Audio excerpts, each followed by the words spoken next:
আপনারা কি একটা ব্যাপার লক্ষ্য করেছেন? জুলাই সনদে স্বাক্ষরিত হবার পর থেকে এবং বিশেষ করে যেদিন নির্বাচনের তফসিল ঘোষণা হলো, গণভোট এবং জাতীয় নির্বাচন একই দিনে হবে, এরপর থেকে গণভোটের আলাপ কিন্তু বাজার থেকে উঠে গেছে। বিএনপিকে আমরা দেখছি এই গণভোটের ব্যাপারে এমন একটা ধোঁয়াশা তৈরি করেছে, কেমন যেন একটা লুকোচুরি খেলার মতো একটা ভাব। এর ভিতরেই আমার ভিডিওতে অনেক ভাই আপনারা আমাকে পরামর্শ দিয়েছেন যে ভাই গণভোট নিয়ে কথা বলেন।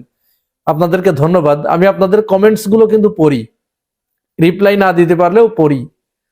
তো এই বিষয়টা আসলে আমাদের জারি রাখা দরকার। গণভোট এই ইস্যুটা যদি অত্যন্ত সচেতন ভাবে উঠিয়ে দেয়া যায় এবং সেই প্রসেসটাই চলছে, তাহলে কিন্তু আমাদের বড় বেশি ক্ষতি হয়ে যাবে।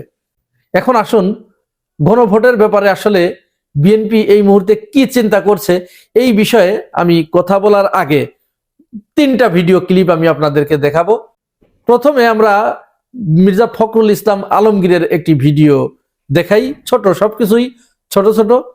এটা দেখলে তারপরে আপনাদেরকে আমি ওই বিষয়ে কথা বলবো, তাহলে আপনাদের কাছে বুঝতে খুব সহজ হবে এবং পানির মতো পরিষ্কার হয়ে যাবে। আসুন ফখরুল ইসলাম আলমগীরের ভিডিওটা দেখি। আমাদের পার্টির স্ট্যান্ড সেটা নয়। আপনারা জানেন যে গণভোটে আমরা নিজেরাই একই দিনে গণভোট এবং আপনার জাতীয় সংসদ নির্বাচন চেয়েছিলাম, সেভাবেই হয়েছে। এবং এই সংসদের আপনার যে সংস্কারগুলো নিয়ে গণভোট হচ্ছে, সেই সংস্কারগুলো তো আমারই আপনার বহু আগে আপনার 2016 সালে এবং 2023 সালে 31 দফার মাধ্যমে আমরা সেটা জাতির সামনে প্রস্তাব তুলে ধরেছিলাম। সুতরাং সংস্কার তো আমাদের মজ্জাগত, সংস্কারকে চলমান প্রক্রিয়া, সেখানে সংস্কার থাকবে, সেখানে না বলার তো কোনো কারণ আছে বলে আমার কাছে মনে হয় না।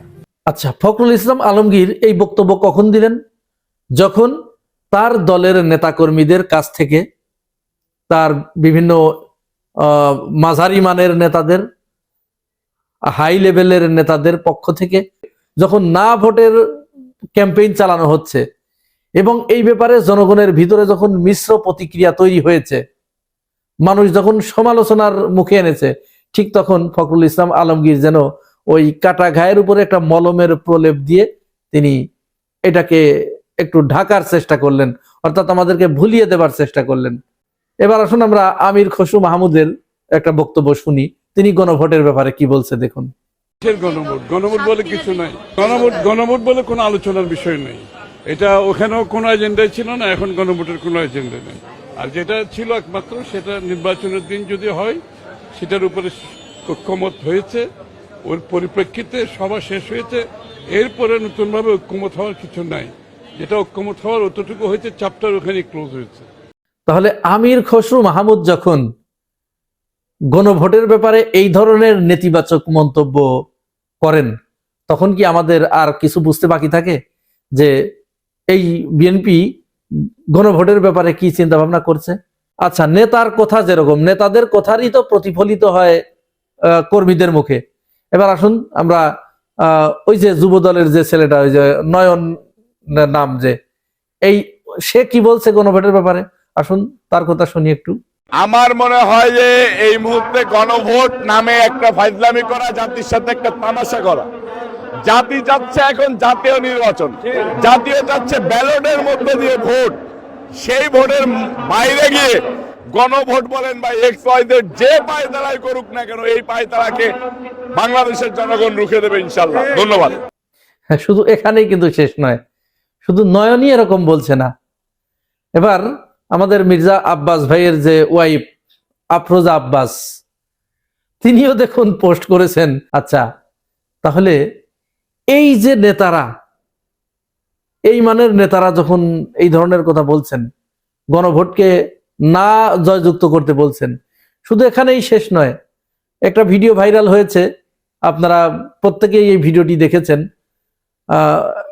কোন এক জেলার, সম্ভবত ওইটা শ্রীবর্দী থানার একটা উপজেলার একজন নেতা, তিনি তার নির্বাচনী ক্যাম্পেইনে গিয়ে তিনি তার কর্মী সমর্থকদেরকে বোঝাচ্ছেন যে না ভোট জয়যুক্ত না হলে কি হবে আর হা ভোট জয়যুক্ত হলে কি হবে।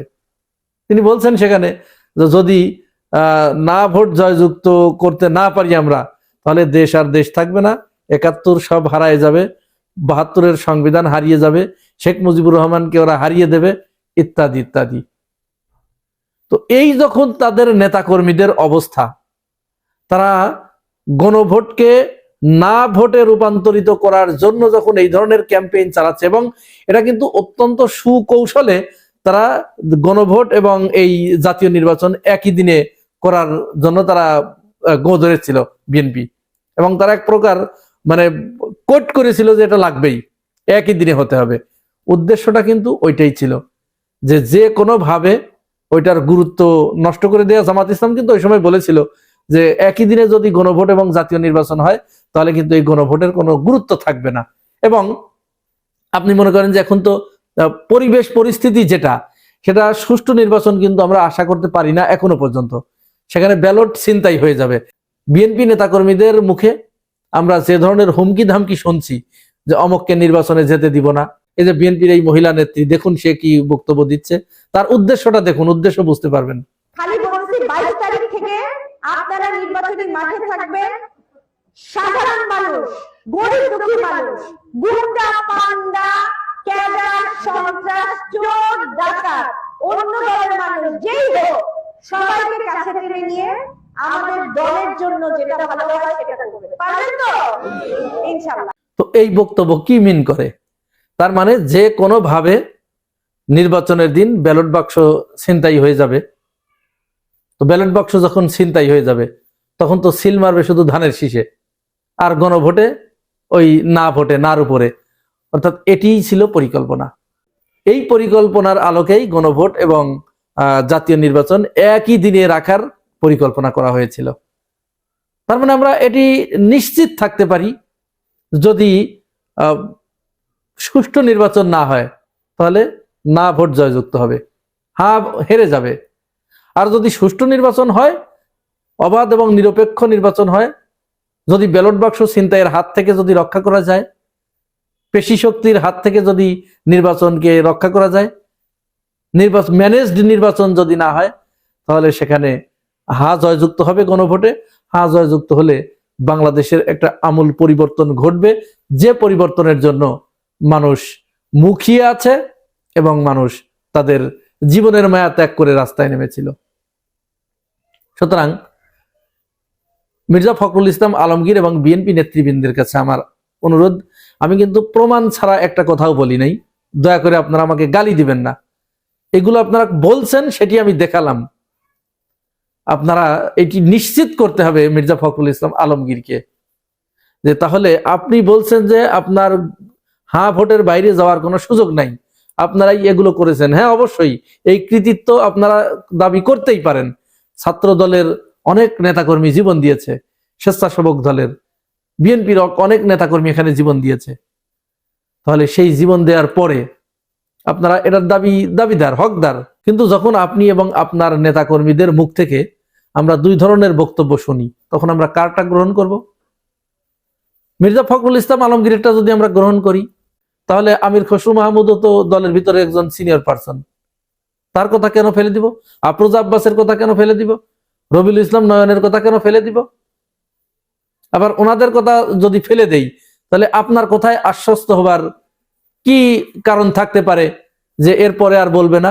কারণ আপনার ওই বক্তব্যের পরেই কিন্তু রবিউল ইসলাম নয়ন এটি বলেছে। সুতরাং আমরা মনে করি বিএনপির উচিত ধোঁয়াশা তৈরি না করে জনগণকে পরিষ্কারভাবে এটি বলা যে আপনারা অবশ্যই হ্যাঁ ভোটে ভোট দিবেন, হ্যাঁ জয়যুক্ত করবেন, হাঁকে জয়যুক্ত করতে হবে, এরকম বলিষ্ঠ ভূমিকা নিতে হবে এবং মানুষকে নির্দেশনা দিতে হবে। তাহলেই একমাত্র জনগণ বিশ্বাস করতে পারবে যে আপনারা হ্যাঁ এর পক্ষে আছেন।